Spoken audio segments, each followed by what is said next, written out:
Salve, torcedor atleticano, torcedores de todos os clubes, muito bem-vindo ao São Paulino Comenta. Me chamo João Paulo e trago para vocês uma opinião neutra e imparcial sobre o seu clube.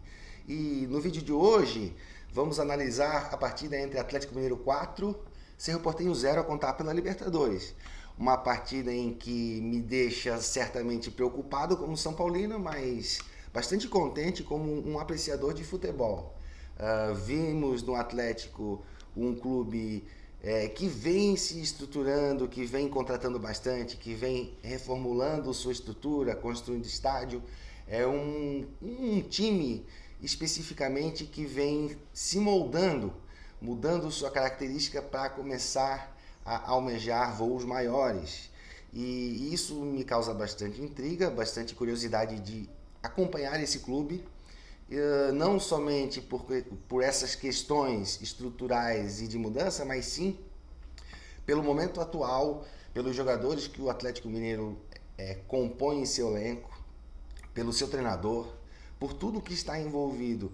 E eu pude perceber na noite de ontem uma grande atuação do Hulk, e eu acho que essa sim é a maior notícia da noite, pois jogando como um 9, como um centroavante, uma posição em que o Atlético Mineiro está no mercado em busca de um novo atacante, inclusive se fala do Guerreiro do Internacional, mas aí você percebe uma dificuldade de mercado em busca desse camisa 9.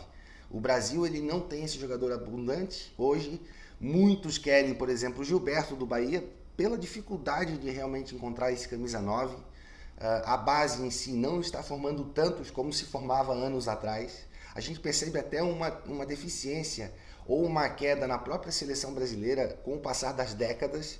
Se você pegar a Careca, Ronaldo, Romário, você percebe que para os momentos atuais assim, há uma clara e evidente diminuição daquilo que a gente enxerga como algo mágico no ataque da seleção. Não que os atacantes atuais não sejam bons jogadores, mas não há aquela magia de outras horas. E isso evidencia a nossa dificuldade por camisas 9. E falando do Hulk novamente, que para mim acabou com o jogo ontem, fez os gols, fez as jogadas do Atlético, fez parede, fez tabela, chute de fora da área. Eu acredito que perto do gol o Hulk tem essa magia para entregar. E quando o Hulk é colocado como ponta, como jogou na maioria de sua carreira, ou como jogou no início do Atlético Mineiro agora, ele tem a incumbência de marcar lateral, ele tem a incumbência de fechar espaços, fechar meio, e isso você deixa o Hulk muito afastado do gol e também consumindo sua energia, que seria para o momento ofensivo com o momento defensivo. Não que jogando como 9 ele não tenha que fechar meio e não tenha que marcar defensor, mas a exigência jogando como um 9 é diferente de uma exigência jogando de extremo, assim como joga Keno e Savarino. Esses dois jogadores jogando pelas extremas, eles têm a velocidade, eles têm a disposição para ir até a linha de fundo e recompor quando necessário. Então, dessa forma, eu acredito que o Atlético Mineiro acertou na sua escalação no jogo de ontem e foi muito bem na partida nesse sentido. No meio-campo tivemos, então, a armação sendo feita pelo Nátio Fernandes, mas eu notei nesse jogo que o Nátio, em certos momentos, ele até ficava para o Tietê aparecer como elemento surpresa, e isso aconteceu bastante durante o jogo, com bastante qualidade. Então, se no jogo a gente não percebeu o Nátio tão efetivo como em outras horas, taticamente e para a equipe o Nátio é sempre muito importante. O Tietê apareceu muito bem, a torcida do São Paulo tem uma certa bronca com o Tietê, mas a gente precisa entender o que aconteceu. O Tietê era escalado como um camisa 5 pelo Diniz, o primeiro homem do meio campo para iniciar as jogadas, só que a torcida do São Paulo não gostava da forma como o Tietê dava combate nesse meio campo do São Paulo.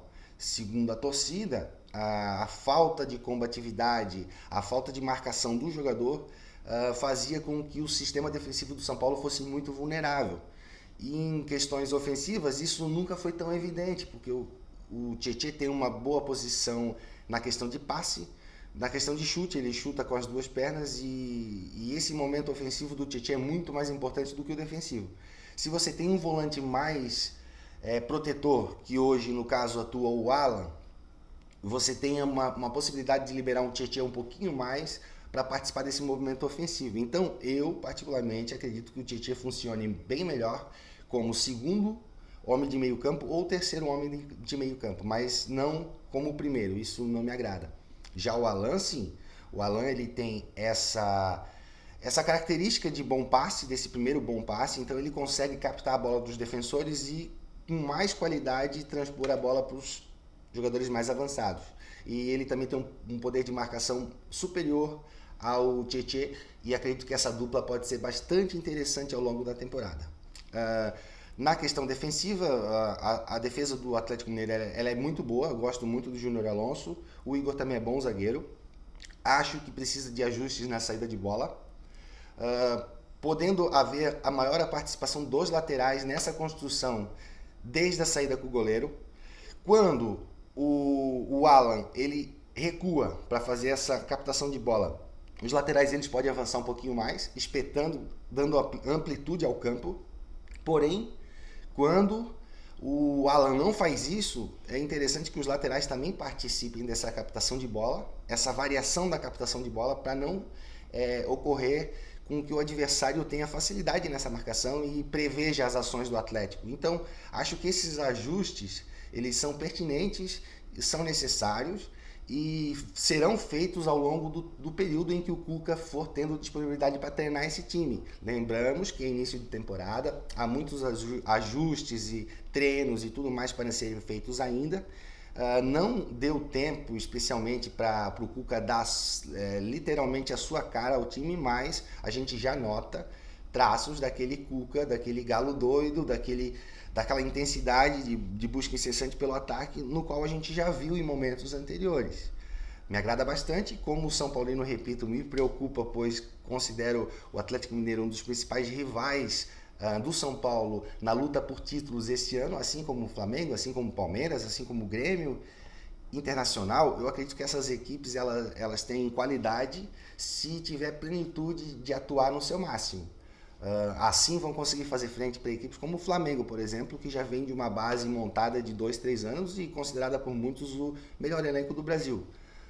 Mas, repito, gostei bastante do Atlético Mineiro, acho que tem um potencial enorme, acho que tem um cracaço na frente chamado Hulk, que se jogar dessa forma vai complicar bastante para as defesas adversárias, fora a preocupação que ele vai gerar. Nátio Fernandes, esses ponteiros, né? Keno e Savarino, realmente uma equipe bem interessante, fora a questão do banco de reservas, que é sensacional. Hoje a gente viu bastante qualidade no banco, inclusive entrando o Vargas, autor de gol, Tardelli.